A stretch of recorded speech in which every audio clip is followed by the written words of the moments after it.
So here's something that always drove me crazy previously in Boxcutter. So here we are using an older version. I'm just going to draw a shape with Ngon. And from here, we're just going to begin extruding this out.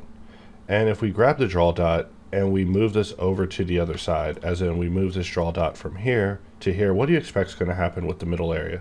Do you think that this is going to retain in this middle area and this is going to become on the other side? Because if we move it, we see that you are absolutely incorrect. And I've always thought this was weird, how anytime you move the draw dot across itself, the shape remains the same orientation.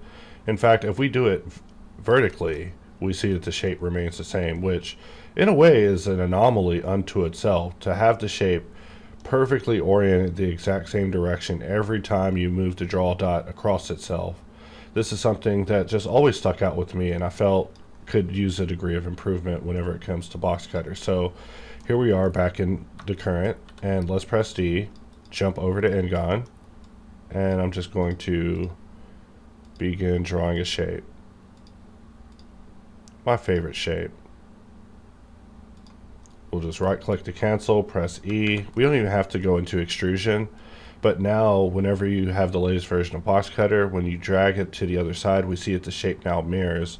So, you know, in my head, I was like thinking it should be more like Photoshop. If you transform something in Photoshop and you drag one of the edges across itself, it's been pretty ingrained in all of us that it should just flip the shape automatically. So this is something quite new to Boxcutter and affects pretty much all of our shapes. So if we switch over to custom and we just begin drawing the logo, we can grab the draw dot and we see that we're able to now flip the logo to any orientation.